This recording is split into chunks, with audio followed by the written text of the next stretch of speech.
এই যে আমরা মানুষের কাছে বিচার পাই না, সঠিক বিচার আমরা মানুষের কাছে পাই নাই। অনেক দরবারছি, অনেক গ্রামে মেম্বার চেয়ারম্যান সবার কাছে দরবারছি।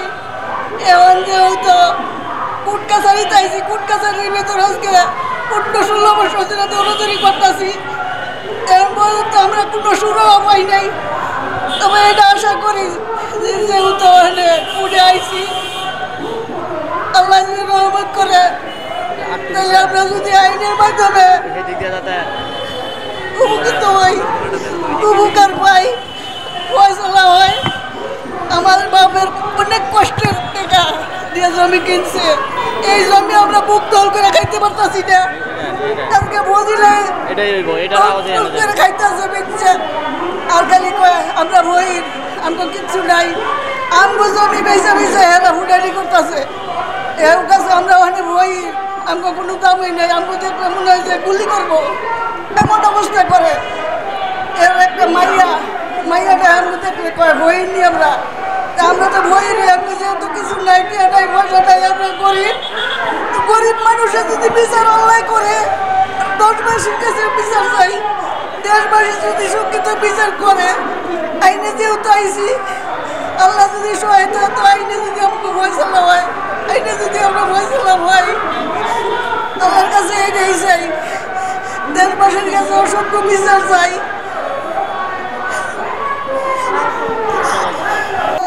আমার জীবনে আমি সন্তান হয়েছিল দুইটাই, কি জানি খাওয়ায় আমার সন্তান পেটের ভিতরে মেরে ফেলাইছে। আমি সন্তানের মা হতে পারি নাই। আমার জীবনে আমি কোনো সুখ শান্তি পাইনি, হ্যাঁ শান্তি জ্বালায় তোকে তো শান্তি মতো খাইতে পারি নাই। রাত্রি এইবার খাইতে পারি নাই। এখন স্বামী স্ত্রী অত্যাচারে বজিলার জামাই অনেক অত্যাচার করছে, বারা ভাত পালা দিছে, চুলা বাইকে বলাইছে। এমন অত্যাচার মানুষে করে না, জীবনে কোনো শান্তি পাই নাই। এমন মনে করেন শান্তি যে কি জিনিস আমি দেখি নাই। কিন্তু আমার বাপ্পা আমার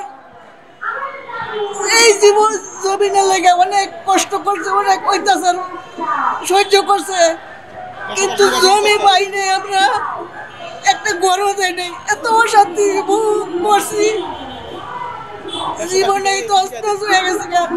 আমার একটা ছোট বইটা ছিল মদের আড্ডা, জুয়ার আড্ডা মিলিয়ে ঘরের ভিতরে, ফজিলা জামাই মানুষ বসাইতো, দুয়ার মদ খাইতো, মানুষ আনতো, মহিলাগো আইনের অত্যাচার করতো। আমরা যদি দেখতাম তাহলে আমরা অত্যাচার করতো। আমরা ওদের মানুষের কাছে কয়া দিই, ওইটাই তারপরে অত্যাচারী হয়েছি। এত অত্যাচার মানুষে করে না। আমার ভাই বোনের উপর অনেক অত্যাচার করছে, আমার উপরে করছে, আমার বাপ্পার উপরেও করছে। এত অত্যাচার আমার বাবারা মদের আড্ডা, জুয়ার আড্ডা মিলিয়ে আড্ডা এটি সব করে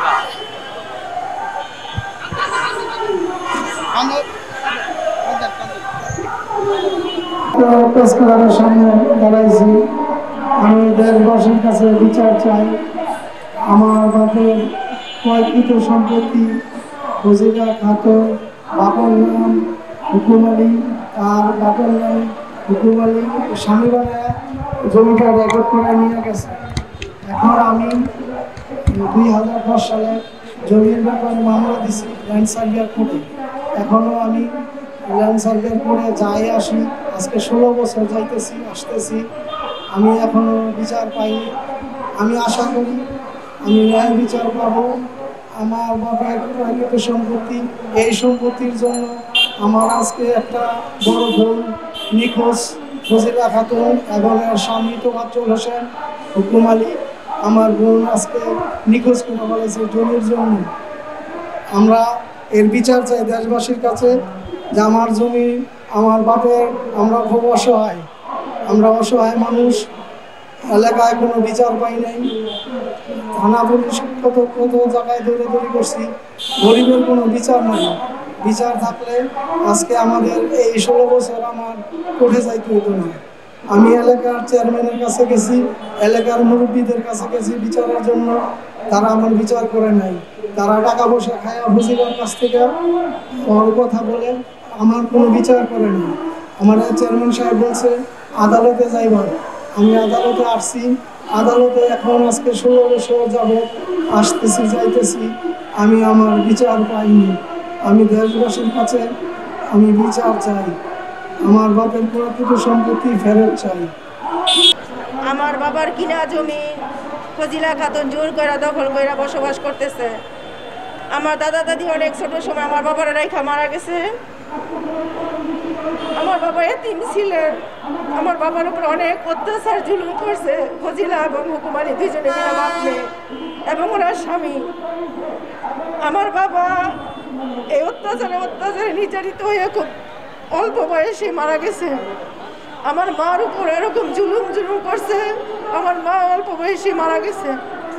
শুধু এই জমি কইরা ও একটা ভূমিদস্যু, জালিয়াত, চাঁদাবাজ, ও কবরস্থান বিক্রি করে, মসজিদের রাস্তাঘাটে টাকা উঠায় খায়, মানুষের অত্যাচার করে।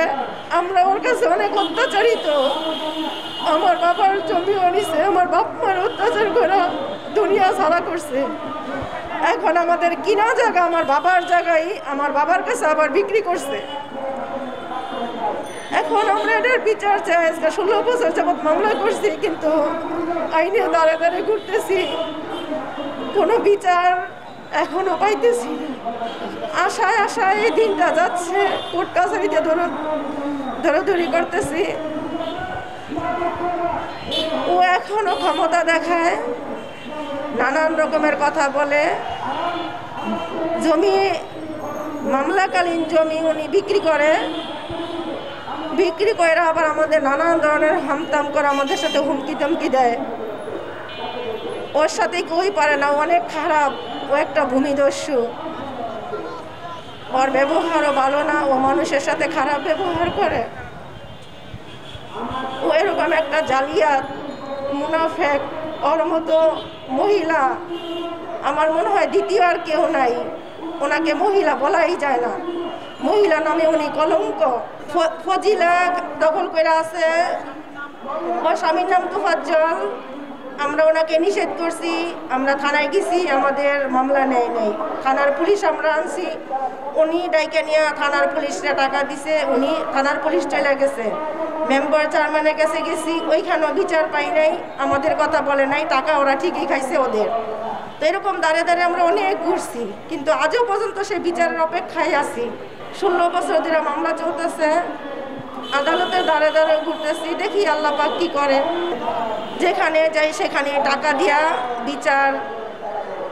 জমি মানুষের অত্যাচার করে, জমি জমা খায়, মানুষের টাকা দিয়া কিনাও ফেলে। আমরা কোনো জায়গায় গেলে ও টাকা দিয়া, ওর অবৈধ টাকা, আমার বাবার জমি মানুষের কাছে ও বিক্রি করে। আমরা নিষেধ করতে গেলে আমাদের উপরে হামদাম করে, অত্যাচার করতে চায়। আমার আব্বা আম্মারে একবার মারছে, আমাদের ফুল ফ্যামিলিরে মারছে, আমার ছোটো ভাইয়ের হাত ভাঙিয়ে ফেলছে, সবাইরে মারতো। কেউ হয়তো বাড়িতে ছিল না, অনেকে যারা বাড়িতে ছিল তাদের সবাইরে মারছে। স্বামীরা ছিল জুলুমবাজ, অত্যাচারিত। ওনার জন্য ভাড়াটিয়ারও শান্তিতে থাকতে পারতো না, উনি এমন একটা জালিয়াত। আমাদের জমি আমাদের থাকতে দেয় না। এই মহিলা আমাদের জমি বিক্রি করে টাকার পাহাড় করে শহীদ, জজ, ব্যারিস্টার যা আছে সব মহিলা কিনতে চায়। এই মহিলার বিরুদ্ধে কেউ যায় না, মহিলার বিরুদ্ধে যেই যায় তাকেই টাকা দিয়ে মহিলা কিনে।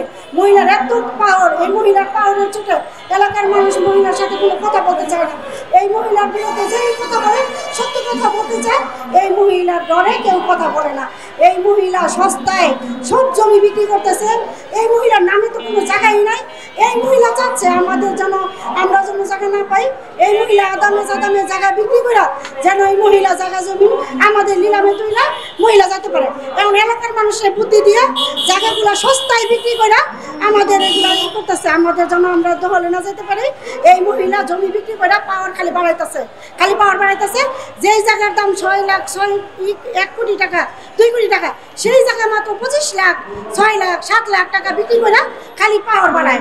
ওই পাওয়ার বাড়ায় বলতেছে তোমরা আমার সাথে থাকবা, তোমাদের আমরা এমনি জমি দিয়ে দেবো। আর এলাকার মানুষ বোধহয় কিচ্ছু বুঝে না, সব জমি নিবে বইলা ওনার সাথে পাওয়ার দেয়া, ওনারের সাথে কথা বইলা আমাদের সাথে বিরোধী করে ওনারে পাওয়ার দেওয়া লাগে, ওনারা শেল্টার দেয়।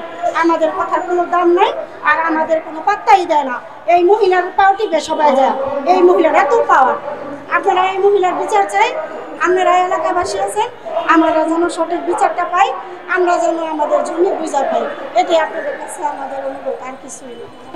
একটা ভূমিদস্যু খারাপ লোক, ফজিলাও খারাপ লোক, জমি জন্য আমাদের একটা বোন নিখোঁজ করে ফেলাইছে, জমি করে আমার বড় বোন একটা নিখোঁজ, আজও পর্যন্ত নিখোঁজ, গুম করে ফেলাইছে। হ্যাঁ, আশকোনা মেডিকেল রোডে 3.5 শতক জমি।